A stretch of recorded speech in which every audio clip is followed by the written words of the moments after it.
वन्दे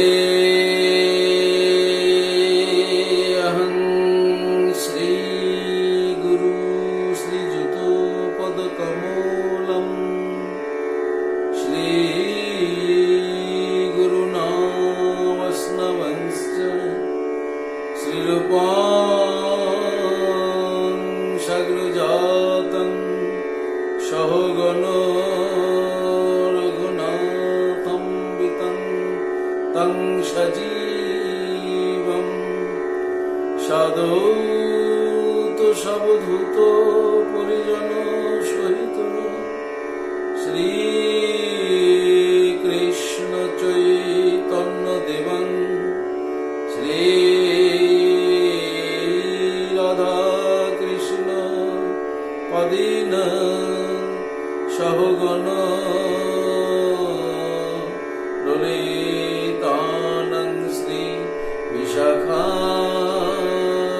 विशाखान्वितंश्च ॐ सर्वमङ्गलमङ्गल्ये शिवे सर्वार्थो साधिते शरण्ये त्र्यम्बके गौरी नारायणी नमस्तुते वञ्चाकल्पतरुभ्यश्च कृपासिन्धुभ्यो च पतितानं पावनेभ्यो वैष्णवेभ्यो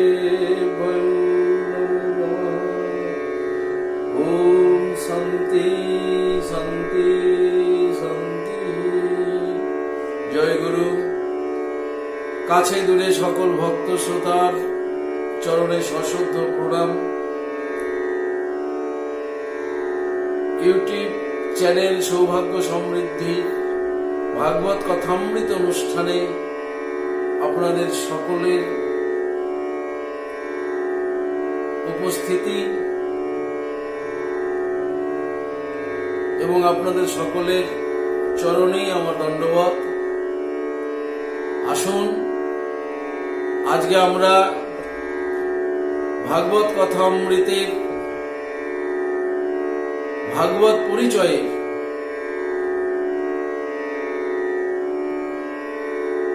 আজকে আমরা জানব কৃষ্ণ দ্বৈপায়ন ব্যাসদেব মুনির জন্ম কথা। তৎসহ আমরা জানব শ্রীল সুখদেব গোস্বামী পদের জন্ম কথা। কুরুক্ষেত্রের যুদ্ধে অর্জুন যখন দেখলেন যাকে তিনি রথের সারথি হিসেবে পেয়েছেন, এতদিন যাকে উনি বন্ধু হিসেবে জানতেন, সেই সখা শ্রীকৃষ্ণ অনন্ত কোটি ব্রহ্মাণ্ডের মালিক, যিনি বিশ্ব ব্রহ্মাণ্ডের মালিক, তিনি কেনই পৃথিবীতে আসবেন এর সংশয় তার মধ্যে দেখা গিয়েছে। ভগবান শ্রীকৃষ্ণ গীতার ৪র্থ অধ্যায়ে সে কথা তিনি বলেছেন যে তিনি কেন পৃথিবীতে আসেন, যিনি সর্বৈশ্বর্য মালিক, যার ইশারা ইঙ্গিতে বিশ্ব ব্রহ্মাণ্ড পরিচালিত হয়। তো তিনি স্বয়ং মনুষ্য দেহ ধারণ করে এই মর্তভূমিতে যুগে যুগে এসে থাকেন। তার ৩টি কারণ তিনি বলেছিলেন আগমনের। যদা যদা হি ধর্মস্য গ্লানির্ভবতু ভারত, যখন যখন ধর্মের গ্লানি হয়, অভ্যুত্থানং ধর্মস্য তদাত্মানং সৃজমহাম। কেন আসেন? পরিত্রাণাং সাধুনাং, সাধুদের পরিত্রাণ করার জন্য, রক্ষা করার জন্য। বিনাশায়শ্চ দুষ্কৃতম, যারা দুষ্কৃতী, যারা কৃষ্ণ বিদ্বেষী, যারা মূঢ়, যারা অসাধু, যারা দুষ্টু, তাদেরকে বিনাশ করার জন্য। আর কেন আসেন? ধর্ম সংস্থাপনার্থায় সম্ভবামি যুগে, পুনঃ ধর্মকে প্রতিষ্ঠা করার জন্য। এই কথা পরমেশ্বর ভগবান শ্রীকৃষ্ণজি অর্জুনকে জানালেন। অর্জুন, বিশ্বব্রহ্মাণ্ডের মালিক হওয়া সত্ত্বেও আমি তিনটি কারণে ধরণীতে নেমে আসি: সাধুদের রক্ষা করতে, দুষ্টকে দমন করতে, পুনঃ ধর্ম প্রতিষ্ঠা করতে। কুরুক্ষেত্রের যুদ্ধ যখন শেষ হয়ে গেল, তখন কিছু শ্রীকৃষ্ণ অনুরাগী ভক্তরা পরম পূজ্য গোবিন্দের সম্মুখে গিয়ে বললেন, হে অনাদির আদি, আপনি কুরুক্ষেত্রের যুদ্ধে তৃতীয় পাণ্ডব অর্জুনকে যে তিনটি কারণ বলেছেন, যে তিনটি কারণে আপনি আসেন, এটা আমাদের বিশ্বাস হয় না। কারণ ওই তিনটি অসুর নিধন, সাধুদের রক্ষা করা, আর পুনঃ ধর্ম প্রতিষ্ঠা করার জন্য আপনি ব্রহ্মা, বিষ্ণু এবং মহেশ্বরকে সৃষ্টি করেছেন, তাদেরকে পাঠিয়েছেন। তো তারা থাকতে স্বয়ং আপনি কেন আসেন? শ্রীমদ্ ভাগবত বললেন, অনুগ্রহে ভূতানাং মানুষিং দেহমাস্থিত। তিনি এতটাই করুণাময় যে তিনি অনুগ্রহ করে মনুষ্য দেহ ধারণ করে পৃথিবীতে এসে থাকেন।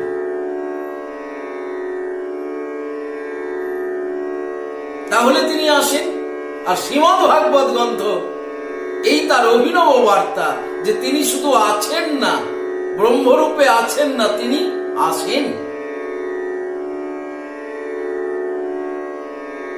একদিন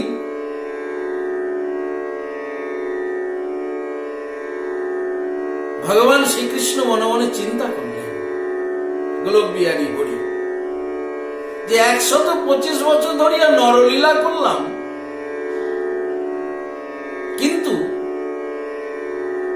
আমি জগৎ জীবের কাছে ভজনের সহজ পথ, সহজ রাস্তা বুঝাতে পারলাম না। লীলার মাঝে বলেছি, কিন্তু আমি জগৎ জীবের কাছে বুঝাতে পারিনি। তো আগত যে যুগ, কলিযুগ, বর্তমান যে যুগ আমাদের এখন, সেটা কলিযুগ। আর এই ঘটনাটা ঘটছে কলিযুগের আগে। তো আগত কলিযুগের জীবেরা তারা কি উপায়ে সহজ পথে, সহজ রাস্তায়, সহজভাবে বাঁচবে বা হাঁটবে বা থাকবে? তাই তিনি কি করলেন? আবার তাকে আসতে হবে এই কথা ভেবে তিনি সমাজে অনাচার আর ব্যভিচারের সৃষ্টি করলেন। পরমেশ্বর কিন্তু ভালোটাও যেমন সৃষ্টি করেন, খারাপটাও সৃষ্টি করেন। কংসকেও তিনি সৃষ্টি করেছেন, আবার প্রহ্লাদকেও তিনি সৃষ্টি করেছেন, হিরণ্যকশিপুকেও সৃষ্টি করেছেন। অর্থাৎ ভালো আর মন্দ দুটোই কিন্তু তার সৃষ্টি। কেন না? ভালোটা সৃষ্টির পাশে পাশে খারাপটার সৃষ্টির কারণ হলো যেন জগতের জীব বুঝতে পারে যে ভালোটার কত কদর। তাই তিনি সমাজে কি করলেন? ব্যভিচার সৃষ্টি করে দিলেন। যখন সমাজে ব্যভিচার, হিংসা, দ্বন্দ্ব শুরু হয়ে গেল, এক শ্রেণীর মানুষ, শান্তপ্রিয় মানুষ, সাধু ভক্ত মানুষ, তারা বরংবার ঈশ্বরের কাছে প্রার্থনা করতে শুরু করলেন, হে পরমেশ্বর, এ বসুন্ধরা পাপময় হয়ে যাচ্ছে, করুণা করে আপনি আসুন, মানুষে মানুষে দ্বন্দ্ব মিটিয়ে দিন। হে গোবিন্দ, মানুষে মানুষে এত হিংসা, এত বিদ্বেষ কেন? তুমি মানুষগুলোকে শুভ বুদ্ধি প্রদান করো, যেন ওরা সুখ এবং শান্তিতে থাকতে পারে। সারা বিশ্ব ঈশ্বরের কাছে তখন একই প্রার্থনা করছে। একদিন এইরকম যখন পরিস্থিতি বিশ্বে, এই পরিস্থিতির মাঝে একদিন পরাশর মুনি, সামান্য মুনি নন, মহামুনি পরাশর, তিনি যমুনা নদী পার হচ্ছেন। তো যমুনা নদী পার হতে গিয়ে এক সুন্দরী কুমারী সেই নদী পারাপারের নৌকাটি চালাচ্ছিলেন। মহামুনি পরাশর তারই নৌকায় বসে, সেই সুন্দরী রমণী নৌকাতে বসে নদী পার হচ্ছে। হঠাৎ মহামুনি পরাশর দেখলেন সময়টা এত ভালো, পারাপারের সময়টা, যোগটা এত ভালো যে ওই যোগে, ওই সময়ে যদি কোনো সন্তানের জন্ম হয় তাহলে সেই সন্তান হবে মহাজ্ঞানী, মহাপণ্ডিত। আর সেই সন্তান বহু শাস্ত্র প্রণয়ন করিয়া জীব জগতের মঙ্গল সাধন করিবে। মহামুনি পরাশর চিন্তা করলেন, এই মুহূর্তে যদি আমি একটা সন্তান পৃথিবীতে আনতে পারি তাহলে সেই সন্তান হবে জগৎ জীবের মঙ্গলদাতা। তিনি তার মনের ইচ্ছা ওই সুন্দরী যুবতী কুমারী মেয়েটিকে বললেন যে আমি তোমার সঙ্গে রমণ সুখ আনন্দ পেতে চাই। মেয়েটি চিন্তা করলেন, মহামুনি পরস্পর যখন আমার সাথে রিংসার ইচ্ছা হয়েছে, রমণের ইচ্ছা হয়েছে, তাহলে উদ্দেশ্য বৃহৎ। কারণ সাধুর তো কাম নেই, তিনি নিষ্কাম। তাহলে নিষ্কাম সাধু যখন রিংসার ইচ্ছা হচ্ছে তাহলে নিশ্চিত ইনি মহতেই কিছু সাধন করতে চাইছেন। সেই সুন্দরী কুমারী ধীবর রাজার পালিত কন্যা সত্যবতী, সেই সত্যবতী পরাশর মহামুনির ইচ্ছায় সম্মতি জানালেন। কিন্তু বললেন, হে মহামুনি, আমি কুমারী, কিন্তু এই খোলা নীল আকাশের নিচে যদি আমাদের মিলন হয় তাহলে জগৎ জীব যদি দেখতে পায় তাহলে ঋষিবর আপনার কলঙ্ক হয়ে যাবে। মহামুনি পরাশর সঙ্গে সঙ্গে তিনি কুয়াশা দ্বারা আচ্ছাদন করে দিলেন, চারিদিক অন্ধকার করে দিলেন। কুয়াশায় চারিদিক অন্ধকার করে দ্বীপের মধ্যে মিলন ইচ্ছা সাথে সাথে রমণ কার্য সম্পূর্ণ করলেন। উভয়ের মিলনে জন্মগ্রহণ করলেন এক পুত্র। দ্বীপের মধ্যে জন্মগ্রহণ করলেন বলে তার নাম দৈপায়ন। কুয়াশা আচ্ছাদিত দ্বীপের মধ্যে, আয়ন শব্দে কুয়াশা, দ্বীপ বুঝতেই পারছি, আইল্যান্ড, দ্বীপ। দেহটা কৃষ্ণবর্ণ বলে অনেক কৃষ্ণের ন্যায় তাহাকে অনেকে বললেন এবং তার নামে বললেন কৃষ্ণ। তাই তার নাম হলো শ্রীকৃষ্ণ দৈপায়ন। মহামুনি পরাশর এর আশীর্বাদে পুত্র জন্মগ্রহণ করিবার পর সত্যবতী পুনরায় কুমারিত্ব লাভ করলেন। সেই শ্রীকৃষ্ণ দৈপায়ন সরস্বতী নদীর তীরে আপন আশ্রমে বসিয়া চিন্তা করিতে লাগিলেন যে মানুষে মানুষে এত হিংসা, এত দ্বন্দ্ব, কি করলে মানুষ শান্তি পাবে। তিনি ধ্যানস্থ যোগে জানলেন একমাত্র গ্রন্থই হচ্ছে, শাস্ত্রই হচ্ছে জীব জগৎকে শান্তির একটা মাত্র পথ। তাই তিনি বেদকে বিনাশ করলেন। বেদকে তিনি খণ্ড খণ্ড করে চারটে ভাগ করলেন। জটিল বেদকে সহজ করার চেষ্টা করলেন। চারটি ভাগ কি কি করলেন? ঋক, সাম, যজু ও অথর্ব। এই চারটা বেদ তার শিষ্যদেরকে দিয়ে বললেন জগতের কাছে প্রচার করো। শিষ্যরা যখন এই 4টি বেদ জগতের কাছে প্রচার করলেন, তথাপি ব্যাসদেবের মনে কোনো শান্তি হচ্ছে না। সেই মুহূর্তে তিনি বেদকে আরো সহজ করে ভগবান শ্রীকৃষ্ণের মুখানিসৃত বাণীগুলো নিয়ে তিনি গীতা গ্রন্থ রচনা করলেন। যে শাস্ত্র পাঠ করলে জগৎ জীবের কাছে আর কোন শাস্ত্রের প্রয়োজন নেই পাঠের, যেটা শ্রীহরির মুখ নিঃসৃত বাণী। প্রেম সে বলো শ্রীমদ্ ভাগবত গীতা কি যায়। কিন্তু তথাপি ব্যাসদেবের চিত্তে দুঃখ গেল না। তিনি পঞ্চম বেদ মহাভারত রচনা করলেন, তথাপিও শান্তি নেই।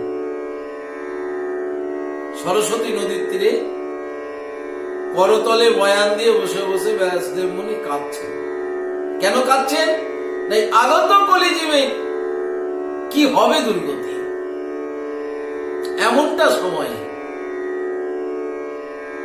ব্যাসদেব কেন নাম হলো, বেদব্যাস কেন নাম হলো না? ব্যাস শব্দে খণ্ড করা। তিনি বেদকে খণ্ড করেছিলেন বলে তার নাম হয়েছিল বেদব্যাস। তো এই বেদব্যাস মুনি শ্রীকৃষ্ণ দোপায়ন, এই বেদব্যাস তিনি করতলে বয়ান দিয়ে কাঁদছেন। তার গুরুদেব দেবর্ষি নারদ সেখানে এলেন। মহামুনি দেবর্ষি নারদ বললেন, ব্যাসদেব তুমি অমন ভাবে কাঁদছো কেন? ব্যাসদেব বললেন, গুরুদেব আমি বেদ গ্রন্থ রচনা করলাম, পঞ্চম বেদ মহাভারত রচনা করলাম, শ্রীমদ্ গীতা রচনা করলাম, তথাপি আমি মনের মধ্যে কোনো শান্তি পাচ্ছি না কেন? কি হবে এই ভাবিকালের জীবদের দশা? দেবর্ষি নারদ বললেন, ব্যাসদেব তুমি আগত জীবের সাধনার জন্য বেদের মধ্যে কি সংকেত দিয়েছ? কেন ব্রহ্মের সাধনা করবে? বললেন, ব্যাসদেব আগত কলিহত জীব ব্রহ্মের সাধনা করতে পারবে না। কেন না? অল্প আয়ু চঞ্চল অল্প বুদ্ধি সম্পন্ন কলির জীব ব্রহ্মকে ধরতেই পারবে না। তাই ব্রহ্ম সাধন তাদের হবে না। কারণ ব্রহ্ম নিরাকার, চোখে দেখা যায় না। যাকে না দেখবে তাকে ভালোবাসবে কি করে? ব্রহ্মকে চোখে দেখা যায় না, জলে ভেজানো যায় না, রোদ্রে শুকানো যায় না, আগুনে পোড়ানো যায় না, অসি দিয়ে কাটা যায় না। তাহলে যে ব্রহ্ম নিরাকার, যার কোনো স্বরূপ নেই, তাকে কি করে জীব ভালোবাসবে? এই জগতে যদি কোনো ছেলে কোনো মেয়েকে যদি ভালোবাসে, তাহলে প্রথমে কি হয়? তাদের রূপ সম্বন্ধে জানবে, দেখতে কেমন। তো যাকে চোখেই দেখলাম না, তাকে কি করে ভালোবাসে? ব্যাসদেব তুমি ওই বেদ গ্রন্থকে যে ব্রহ্মের কথা বলেছ, ওই ব্রহ্মের একটা রূপ দাও। গুরুদেব আমি ব্রহ্মের রূপ কি করে দেব? না না, তোমাকে দিতে হবে না। ব্রহ্ম নিজেই মূর্তিমান হয়ে বৃন্দাবনে আবির্ভূত হয়েছেন, ব্রজেন্দ্র নন্দন শ্রীকৃষ্ণ হয়ে। তুমি তার জীবন কাহিনী লীলা কথা লিপিবদ্ধ করো, সেই গ্রন্থের নাম দাও তুমি ভাগবত। অর্থাৎ বেদকে নির্যাস করে যে রসোদ্গারণ হবে, সেটি ভাগবত আখ্যায়িত। বলেন, আমি তো শ্রীকৃষ্ণ সম্বন্ধে কিচ্ছু জানি না, আমি লিখবো কি করে? স্বীয় দেবর্ষি নারদ মুনি বললেন, ব্যাসদেব আমার পিতা শ্রী ব্রহ্মা তিনি আমাকে দিয়েছেন চতুশ্লোকী শ্লোক, আর তিনি পেয়েছিলেন পদ্মনাভ শ্রী হরির নিকট হইতে। আমি সেই চতুশ্লোকী বাসুদেব মন্ত্র আমি তোমাকে জানিয়ে দিলাম। হে ব্রহ্মা, সৃষ্টির পূর্বে বিভু ভগবান ছিলাম আমি একমাত্র বর্তমান। আমি ছাড়া অপর এমন কি প্রকৃতি, সেই কালে নাহি ছিল শোনো সৃষ্টিপতি। যেই স্থানে সৃষ্টি নাই আমি আছি তথায়, সৃষ্টির পরেও আমি রয়েছি সর্বথা। যখন প্রলয় কাল হবে উপস্থিত, তখন আমি মাত্র রব বিরাজি। এই যে এখন বর্তমান আমাদের ভারতবর্ষ সহ গোটা বিশ্বে করোনার যে প্রলয় চলছে, ভাববেন না যে ঈশ্বর এখানে নেই, ঈশ্বর আছে। কারণ যখন প্রলয় কাল হবে উপস্থিত, তখন আমি মাত্র রব বিরাজি। ব্যাসদেব মুনি চতুশ্লোকী বাসুদেব মন্ত্র জ্ঞাত হয়ে তিনি রচনা করলেন শ্রীমদ্ ভাগবত। ভাগবত রচনা পূর্ণ হয়ে যাওয়ার পর শ্রী ব্যাসদেব শিষ্যের অন্বেষণ করতে শুরু করলেন, যে এমন কোন শিষ্য পাবো যে একবার ভাগবতটা শ্রবণ করে শ্রুতিধরের মতো মস্তিষ্কে ধরে রাখবে এবং জগতের কাছে পৌঁছে। কোথাও খুঁজে পেলেন না এমনটা ভাগবতের ছাত্র। তখন তিনি ধ্যান করতে শুরু করলেন। ধ্যান যোগে জানতে পারলেন এই পৃথিবীতে এমন কেউ নাই যিনি একবার মাত্র শ্রীমদ্ ভাগবত শাস্ত্র শ্রবণ করিয়া ধারণ করিতে সক্ষম হইবে। অতএব তুমি ধ্যান যোগে একটি পুত্র সৃষ্টি করো, সেই পুত্রই হইবে শ্রীমদ্ ভাগবত শাস্ত্রের একমাত্র ধারক ও বাহক। ব্যাসদেব ধ্যান যোগে পুত্র সৃষ্টি করলেন। ব্যাসদেবের স্ত্রী বেটিকা বাসবীর গর্ভে পুত্র আবির্ভূত হলেন। একদিন, 2 দিন, 3 দিন করতে করতে পুত্রের 16 বছর হয়ে গেল। 16 বছর বয়স হয়ে যাওয়ার পরেও সেই পুত্র ভূমিষ্ঠ হচ্ছে না। ব্যাসদেব মনে মনে চিন্তা করছেন, পুত্র ছিল সুখদেব যদি ভূমিষ্ঠ না হয় তাহলে তার মায়ের মৃত্যু নিশ্চিত হয়ে যাবে। কারণ একটা মা তার গর্ভে 16 বছর ধরে এক সন্তানকে রেখেছে, তাহলে কেমনটা যন্ত্রণা হচ্ছে। তাই ব্যাসদেব স্ত্রীর গর্ভের সম্মুখে গিয়ে বলে উঠলেন, সুখদেব ভূমিষ্ঠ হও। সুখদেব মাতৃগর্ভ থেকে উত্তর নিলেন, না পিতা, আমি ভূমিষ্ঠ হইব না। মায়াময় পৃথিবীতে আমি জন্ম নেব না, কারণ আমি জন্ম নিলে মায়া আমাকে ছেড়ে দেবে। আমি মায়াময় পৃথিবীতে জন্ম নেব না। ব্যাসদেব বললেন, সুখদেব তুমি ভূমিষ্ঠ হও, আমি তোমাকে কথা দিচ্ছি, তুমি ভূমিষ্ঠ হওয়ার সময় আমি পৃথিবী মায়া শূন্য করে দেব। কোনদিন তোমাকে মায়া স্পর্শ করতে পারবে না। কিছুক্ষণ সময়ের জন্য সারা পৃথিবী মায়া ছুটতে জন্ম নিচ্ছে। মায়া যখন শূন্য, কি করে বোঝা গেল? এক মা তার সন্তানকে স্তন্যপান করাচ্ছিলেন, মায়া নেই, সন্তানকে ছুঁড়ে ফেলে দিলেন। গাভী ধেনুবৎস দুগ্ধপান করছিলেন, মায়া নেই, সেই গাভীকেও ছুঁড়ে দিলেন। সুখদেব জন্ম নিয়ে বনের মধ্যে যাত্রা শুরু করলেন, আর পিতা ব্যাসদেব ডাকছেন, সুখদেব তুমি ফিরে এসো। বলেন, না পিতা, আমি মায়াময় সংসারে যাব না। ব্যাসদেব মনে মনে চিন্তা করছেন, যার জন্য আমি সুখদেবকে এই পৃথিবীতে নিয়ে আসলাম, সেই সুখদেব যদি আমার কথা না শুনে তাহলে আমার কি হবে ভাগবতে। সুখদেব গোস্বামীপাদ যে বনে গেলেন, ব্যাসদেব তার 2 শিষ্যকে সেই বনের মধ্যে পাঠালেন। সুখদেব গোস্বামীপাদ বনের মধ্যে গিয়ে তিনি পূর্ণ ব্রহ্ম সাধনায় নত হলেন, আর প্রেরিত শিষ্যদ্বয় তার পাশে বসে শ্রীকৃষ্ণের গুণকথা আর রূপকথা শ্লোক উচ্চারণ করছে। একটা সময় সুখদেব গোস্বামীর যখন ধ্যান ভঙ্গ হয়েছে, সেই রূপকথার গুণকথা শুনতে পেয়ে তিনি তাদের জিজ্ঞেস করলেন, হে মুনিকুমার, হে ঋষিপুত্র, এই শ্রীকৃষ্ণ রূপ এবং গুণের কথা তোমরা যে শ্লোকটি উচ্চারণ করছো, কে কৃষ্ণ? বললেন, আমরা জানি না, এ জানে সব আপনার পিতা ব্যাসদেব মুনি। ছিল সুখদেব গোস্বামীপাদ তার পিতার কাছে ছুটে এলেন, পিতা। সুখদেব, হ্যাঁ পিতা, আমি বনের মধ্যে জানতে পারলাম শ্রীকৃষ্ণের রূপ আর গুণের কথা, শ্লোক। অতএব আপনি কৃপা করে আমাকে বলুন, এই না কে শ্রীকৃষ্ণ? ব্যাসদেব মুনি বললেন, পুত্র সুখদেব, আমি তার গুণকথা, তার রূপকথা তোমাকে জানানোর জন্যই, ভাগবত মহাগ্রন্থটি তোমাকে দেওয়ার জন্যই তোমাকে আমি এনেছিলাম পৃথিবীতে। এ নাও ভাগবত। ভাগবতের কথা শোনালেন ছিল সুখদেব গোস্বামী পাদ। ভাগবতের কথা শ্রবণ করে তার সর্ব অঙ্গ রোমকূপাদি লোমর্ষণ হল, যেন তড়িৎ বিদ্যুতের ন্যায় তার দেহের মধ্যে সৃষ্টি হতে শুরু করলো অষ্টসাত্ত্বিক ভাবের বিকার। যেন মনে হলো তার দেহকান্তি থেকে জ্যোতির্ময় ছটা নির্গত শুরু হলো। তার দেহকান্তি থেকে জ্যোতির্ময় ছটা নির্গত হচ্ছে।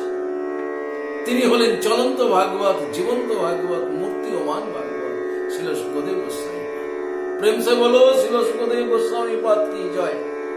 সেই চলন্ত ভাগবত তিনি জগতের কাছে প্রচার করার জন্য বেরিয়ে পড়লেন। শুধু ভক্তমণ্ডলী, এই ছিল আজকের ভাগবত কথা। যদি আমার এই ভাগবত প্রসঙ্গ আপনাদের ভালো লেগে থাকে, অবশ্যই সাবস্ক্রাইব করবেন, লাইক করবেন এবং শেয়ার করবেন। আর আপনাদেরকে বলি, যদি কখনো আমাকে, আপনাদের এই অধমকে যদি কখনো, এই অধমের যদি কখনো প্রয়োজন মনে হয় আপনাদের, তাহলে ওই দেখুন স্ক্রিনে যে নাম্বার 99321062809851515456, এই দুটি নম্বরের মধ্যে যে কোনো একটি নম্বরে ফোন করবেন, তাতে আমার সাথে আপনাদের যোগাযোগ হয়ে যাবে। শুধু ভক্তমণ্ডলী, ভাগবত কথার মধ্যে থাকুন, কৃষ্ণ কথার মধ্যে থাকুন, দেখবেন শ্রীকৃষ্ণদেব ব্যাসদেব মুনির মতো আমরা সবাই মনে বড় শান্তি পাব। সকলে ভালো থাকুন, হরি কথায় থাকুন, সুখে থাকুন, শান্তিতে থাকুন। বঞ্ছা কলপত্রভশ্চ কৃপা সিন্ধুবৈব চ পতিতানাং পাবনেভ্যো বৈষ্ণবেভ্যো নমো